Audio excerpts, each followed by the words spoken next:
بسم الله الرحمن الرحیم. با عرض سلام و خسته نباشید خدمت همکاران گرامی.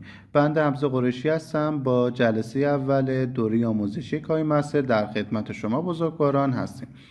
همونطور که مشاهده می‌کنید ما در محیط ورودی اپلیکیشن کای مستر قرار داریم. کای مستر یک تدوینگر حرفه‌ای فیلمی که با استفاده از اون میتونیم حالا فیلم‌های بسیار زیبایی برای خودمون در نظر بگیریم. همکارانی که با حالا تدوینگرهای ویندوز کار کردن بهتر میدونن که در اونجا ما میتونیم به صورت لایه بندی تصاویر و ویدیوهای خودمون رو در نظر داشته باشیم. دقیقا همون کار هم میتونیم داخل کای مستر هم انجام بدیم. یکی از قابلیت‌های ویژه‌ای که کای مستر داره یک بخش تحت عنوان استور و فروشگاه است که در اونجا افکت ها و ویدیوهای زیاد در اختیار ما قرار میده که میتونیم برای زیباسازی کارهامون ازش استفاده کنیم. نسخه‌ای که من دارم ازش استفاده میکنم تقریبا جزء نسخه های جدید کای مستر محسوب میشه و حالا من این نسخه برای شما ارسال میکنم. نسخه جدیدتر از اینم وجود داره. اگه نسخه آنلاک شدی اون در اختیار من قرار گرفت برای شما ارسال خواهم کرد و اگه بخواید از این نسخه استفاده کنید باید اندروید گوشیتون 6 به بالا باشه. حالا برای همکارانی که اندروید گوشیشون پایین‌تره من نسخه های ورژن های پایین‌تر رو براشون ارسال میکنم تا بتونن از این اپلیکیشن به راحتی استفاده کنن. نکته‌ای که در اینجا وجود داره اینه که اگه به‌روزرسانی برای اپلیکیشن برای شما اومد اون رو کنسل کنید و استفاده نکنید. حالا اگه بنا به دلایل دستتون خورد و همچین حالتی پیش اومد میتونید اپلیکیشن رو دوباره کلا حذف کنید و عمل نصب رو دوباره براش انجام بدید. ما میخوایم در ابتدا یک توضیح کلی در مورد محیط کای مستر داشته باشیم. برای همون از بخش بالا شروع میکنیم. بخش کریت نیو رو مشاهده میکنید. در اینجا ما میتونیم وارد بخش ویرایشگر کای مستر بشیم و ویرایشات خودمون رو شروع کنیم. در بخش پایین بخش مای پروژکت، پروژه‌ای که قبلا باش کار کردیم رو در اینجا مشاهده میکنید و بخش پایین بخش معروف به استور یا همون فروشگاهی که اگه وارد این بخش بشیم در سمت چپ شما نواری رو مشاهده میکنید که حالا آیتم های مختلفی در اختیار ما قرار داده. حالا اگه من بخوام از بخش پایین شروع کنم به توضیح دادن، اگه وارد بخش تکست بشم در اینجا شما میتونید حالا تنها فونتی که میخواید استفاده کنید بخش معروف به عربیک رو اگه ما انتخاب کنیم در اینجا حالا فونت های فارسی رو در اختیار ما قرار میده. نسخه جدید کای مستر ما میتونیم حتی فونت های خودمون رو هم وارد کای مستر کنیم. حالا میگم اگه اون نسخه هم به صورت آنلاک شده من در اختیار داشتم برای شما ارسال خواهم کرد.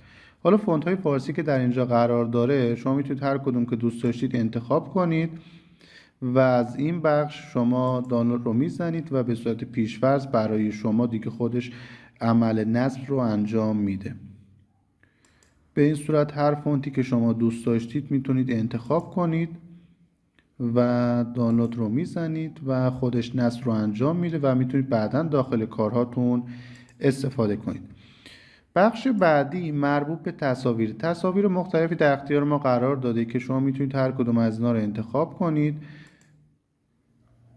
و دانلود رو انجام میدید و خودش برای ما عمل نصب رو انجام میده و بعدا میتونیم داخل کارهای خودمون ازش استفاده کنیم.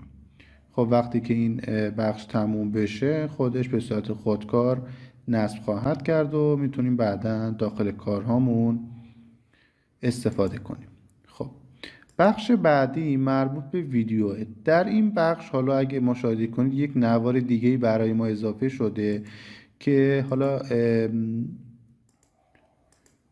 انواع مختلف ویدیو رو در اینجا مشاهده میکنید. مثلا بخش اینترو که شما میخواید یک بخش ورودی برای کار خودتون در نظر بگیرید میتونید از این بخش استفاده کنید. حالا من اگه یکی از این موارد رو انتخاب کنم از اینجا یه پیشنمایشی از کار رو میتونیم داشته باشیم، یعنی یک پیشنمایشی از این ویدیو در اختیار ما قرار میده. حالا بستگی به سرعت اینترنت شما این رو برای شما به نمایش خواهد درآورد.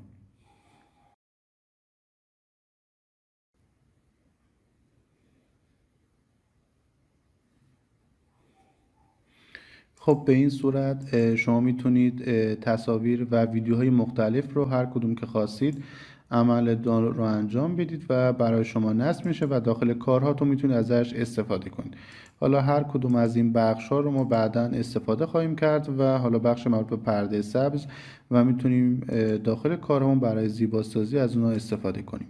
بخش بعدی مربوط به کلیپ گرافیک که حالا این هم هر کدوم از اینا دوست داشتید میتونید انتخاب کنید، عمل دانلود رو انجام بدید و بعدا داخل کارهاتون میتونید استفاده کنید. خب بخش بعدی مربوط به صدا، یعنی شما دو تا بخش موزیک داریم که یکی مربوط به همین موزیک بک‌گراند شماست. حالا من اگه یکی از اینا رو پخش کنم،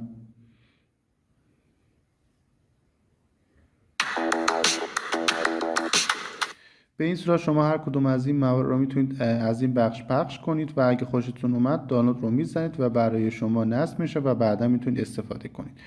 بخش پایین بخش مربوط به حالا افکت های صداست که میتونید داخل کاراتون استفاده کنید. دقت کنید که هر کدوم از این بخش ها رو ما زدیم یک نوار دیگه هم در اینجا داره برای ما به نمایش گذاشته میشه که شما میتونید از این بخش ها هم برای همین صداهاتون استفاده کنید. خب بخش بعدی مربوط به استیکره که شما میتونید حالا استیکرهای مختلفی رو حالا بر اساس خلاقیت و سلیقه خودتون انتخاب کنید و عمل دانلود رو انجام میدید و داخل کارهاتون میتونید استفاده کنید. از اینجا یه پیشنمایشی از این استیکرها میتونیم برای خودمون داشته باشیم.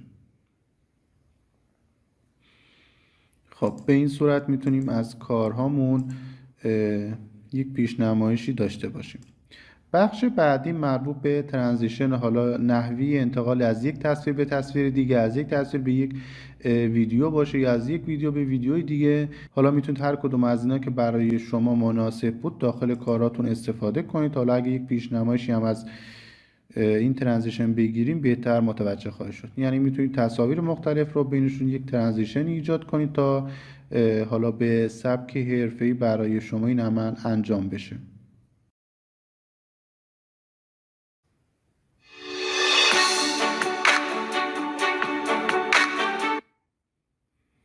خب همونطور که مشاهده میکنید به این صورت ترانزیشن های مختلفی برای ما وجود داره که شما میتونید هر کدوم از اینا رو که دوست داشتید برای کارهای خودتون استفاده کنید.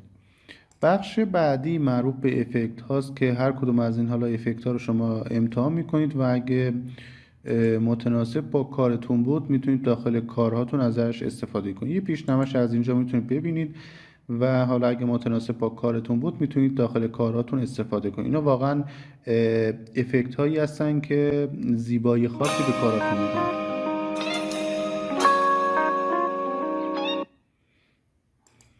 حالا هر کدوم از اینا رو که شما دوست داشتید میتونید داخل کارهای خودتون استفاده کنید و میگم که از این نواری هم که در اینجا برای شما باز میشه میتونید حالا انواع مختلف افکت رو مشاهده کنید. خب و دو تا بخش بعدی هم همینه و میتونید هر کدوم از اینا رو شما دوست داشتید میتونید داخل کارهای خودتون استفاده کنید. خب حالا وارد بخش کریت نیو میشیم و میتونیم حالا ویرایش کارهامون رو شروع کنیم. وقتی که وارد این محیط بشیم باید سایز پروژه خودمون رو انتخاب کنیم. در نسخه های قدیمی تر شما فقط 3 تا سایز داشتید، اما در اینجا مشاهده میکنید که سایزهای مختلفی برای ما در نظر گرفته. در بخش پایین شما انتخاب میکنید که تصویر شما طول ارزش به چه صورتی داخل بوم همین اپلیکیشن مشاهده کنید و بخش بعدی مربوط به دیوریشن تصاویر شماست. یعنی شما میگید که به صورت پیش‌فرض وقتی که تصویری وارد میکنید 4.5 ثانیه طول بکشه. خب هر کدوم از این موارد رو انتخاب کردید وارد بخش نکست میشیم. در اینجا حالا پوش‌های مختلفی برای ما نمایش داده. خب این 3 تا مربوط به خود اپلیکیشنه و بقیه مربوط به گالری ماست. خب اگه وارد بخش تصاویر بشید، اگه یادتون باشه تو بخش فروشگاه ما یه سری تصاویر رو انتخاب می‌کردیم و برای ما عمل نصب انجام می‌شد. اون تصاویری که در اونجا عمل نصب انجام میشه در این پوشه برای ما ذخیره میشه. خب میتونیم حالا هر کدوم از این تصاویر رو به دلخواه ما انتخاب کنیم. وقتی که انتخاب میکنیم در بخش پایین وارد میشه. مثلا من این تصویر و این یکی رو انتخاب میکنم و در این بخش پایین برای من قرار میگیره. در پوشی بعدی حالا کلا حالا ویدیوهایی که ما انتخاب کرده بودیم و نصب کرده بودیم در اینجا برای ما وارد میشه و شما میتونید حالا به دلخواه هر کدوم از اینا رو انتخاب کنید و وارد بخش پایینی اونا رو قرار بدید.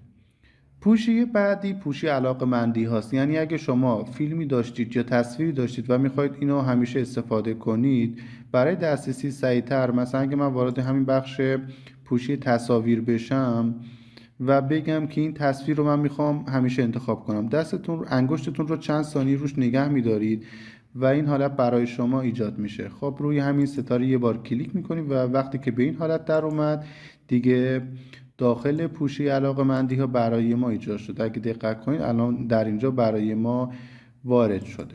خب حالا اگه خواستید مثلا حالا هر نوع ویدیو یا تصاویری دیگه وارد کارتون کنید، از این بخش فروشگاه دوباره میتونید وارد بشید و تصاویر و ویدیو خودتون رو دوباره دانلود کنید و داخل همون پوش ها براتون وارد میشه و استفاده کنید. خب بعد از اینکه تصاویر و ویدیو خودتون رو انتخاب کردید، از این بخش ضرب در رو میزنیم و وارد ویرایشگر کاین مستر میشیم.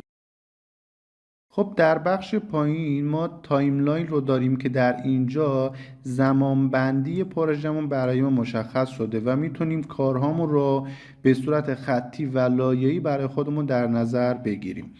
این خط قرمز تحت عنوان پلیهد برای ما به نمایش گذاشته میشه، یعنی دقیقاً فرم به فرم برای ما مشخص میکنه که در این بخش بوم و پیش نمایش چه تصویری و چه فرمی برای ما به نمایش گذاشته بشه. یعنی ما میتونیم در اینجا مشخص کنیم که این فرم در پیش نمایش برای ما مشخص بشه و در این نقطه میتونیم ویرایش‌های خودمون رو انجام بدیم. خب بعد از اینکه با این بخش آشنا شدید، شما سمت چپ رو اگه نگاه کنید یک نواری در اینجا قرار داره. این نوار سمت بالایی به ما میگه خب اگه تغییراتی انجام دادی میتونی یک قدم به سمت عقب برگردی. حالا چندین بار میتونیم این رو استفاده کنیم و این مورد هم خب اگه ما تغییراتی انجام دادیم و میخوایم یک قدم به سمت جلوتر بریم میتونیم از این بخش، یعنی تحت عنوان آندو و ریدو، میتونیم ازش استفاده کنیم. این بخش به ما میگه اگه میخواید دقیقاً از همون فرمی که برای شما قرار داره، مثلا فیلم من در اینجا قرار داره، میخوام از این فرم یک عکس بگیرم، خب این رو من انتخاب میکنم، میگم حالا این عکسی که من از این فرم گرفتم داخل گوشی من، داخل گالری گوشی من ذخیره بشه یا داخل همین کلیپ من قرار بگیره یا بیا به صورت لایه‌ای در زیر همین نوار خطی قرار بگیره. یعنی اگه مورد دوم رو من بزنم داخل همین نوار به صورت عکس برای من ایجاد شد. نگاه کنید الان من پیش نمایش رو فعال کنم، الان این به صورت عکس داره برای من به نمایش در میاد. بعدش دیگه ما وارد فیلم میشیم. خب به این صورت میتونیم از هر کدوم از بخش‌ها برای خودمون یک عکسی رو تهیه کنیم و داخل کارهامون استفاده کنیم. این کی استفاده میشه؟ مثلا شما یک ویدیویی تهیه کردید و میخواید حالا روش یه صدای قرار بدید یا میخواید خودتون روش توضیح انجام بدید و مدت زمان فیلمتون کمه، میتونید یه تصویری به همین صورت در ادامه کلیپتون قرار بدید و میتونید کاراتون رو زمانشو زیادتر کنید. خب بخش بعدیش مربوط به اینه که اگه من بزنم میگه یک لایه جدید برای من همون رو وارد کن، که شما میتونید حالا از این بخش تغییراتش رو انجام بدید. حالا بخش لایه بندی رو من بعداً براتون توضیح خواهم داد و از این بخش هم میتونید اون رو حذف کنید. خب این از بخش عکس گرفتن از هر فرم بود. بخش بعدی مربوط به تنظیمات. این سری تنظیمات مربوط به صدا، ویدیو، اینا رو حالا من بعداً برای شما توضیح خواهم داد. بخش بعدی بخش مربوط به همین تایملاینه، یعنی شما یه سری لایه ها در اینجا قرار دادید و دیگه میگی که برای من درست نمایش داده نمیشه. شما اگه این رو انتخاب کنید تایملاین شما بزرگ میشه و لایه های زیادی اگه در اینجا قرار داده باشید به راحتی میتونید مدیریت انجام بدید. این بخش پایین دقیقاً همون بخش بوم و پیش نمایشه، یعنی شما روی هر فرمی که اینو قرار بدید در بخش پایین داره به ما نمایش داده میشه. شما از این بخش میتونید پخش رو انجام بدید و از این بخش دیگه برای شما داره پیشنمایش انجام میشه. این بخش هم میگه که آیا این بخش پیشنمایش برای ما فعال باشه یا نه. اگه من اینو غیر فعال کنم دیگه نمایش داده نمیشه و اگه فعالش کنم دوباره برای ما نمایش داده میشه. این بخش پایینی که وجود داره به ما میگه که دقیقا رو همین بخشی که قرار داره به انتهای فرم بره، یعنی به انتهای پروژه اون وارد میشه. یعنی اگه من در این تصویر قرار بدم، این رو انتخاب کنم، انتهای همون تصویر من منتقل میشه. خب وارد بخش همین ویرایشگر میشیم.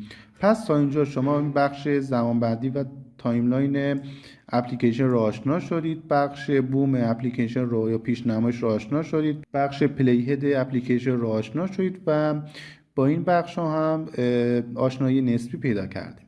خب اگه من بیام هر کدوم از این بخش‌های خودم رو، فایل‌های خودم رو انتخاب کنم، مثلا این تصویر رو بیام در حالت انتخاب شده قرار بدم، در دو بخشش حالت نوار زرد قرار میگیره که میتونم زمان این تصاویرم رو به این صورت بیشتر کنم یا کمتر کنم.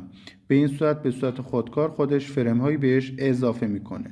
خب حالا وقتی که من این بخش رو، این فایل خودم رو در حالت انتخاب شده قرار دادم، از این بخش قیچی اگه من وارد بشم در اینجا میتونیم عمل برش رو انجام بدیم. حالا شما میگفتم که یا از این بخش میتونید حالا زمان هر کدوم از این تصاویر رو کمتر کنید، یعنی در اصل داره یه برشی انجام میدید، یا از این بخش هم میتونید دیگه یه برشی برای فیلم ها و تصاویر خودتون در نظر داشته باشید.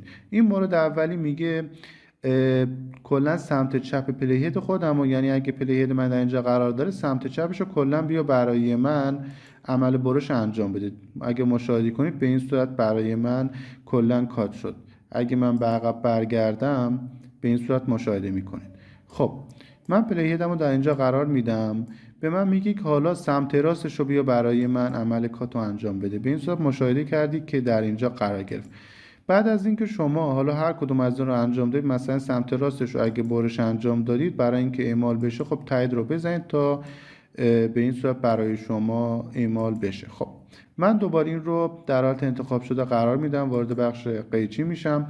این بخش به ما میگه شما بیا این تصویر رو از همین جایی که پلی هد قرار داره یه برش بده، یعنی دقیقاً از این بخش تصویر خودم رو یک برش من اعمال میکنم. حالا برای فیلم باشه، برای تصاویر مختلف میتونیم این رو انجام بدیم و دقت کنید که این الان این تصویر من به دو بخش تقسیم شده. خب حالا اگه من این تصویر خودم رو انتخاب کنم، در این بخش میگه علاوه بر این که در نقطه‌ای که پلی هد من قرار داره شما عمل برش رو انجام میدی، یک تصویر برای من اضافه کن. یعنی میگه همون فرم فریزی تصویر ثابت از همون نقطه برای من اضافه کن. یعنی اگه من این رو کلیک کنم، نکنید این وسطش یک تصویر ثابتی از همون فرم برای من اضافه کرده.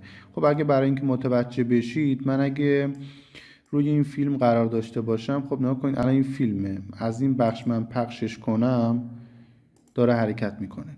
خب من روی این نقطه اگه اینجا رو انتخاب کنم و وارد بخش قیچی بشم و این رو انتخاب کنم، باید دقیقاً از همین فرم برای من یک برش و یک تصویر ثابتی در اینجا برای من باید قرار بده.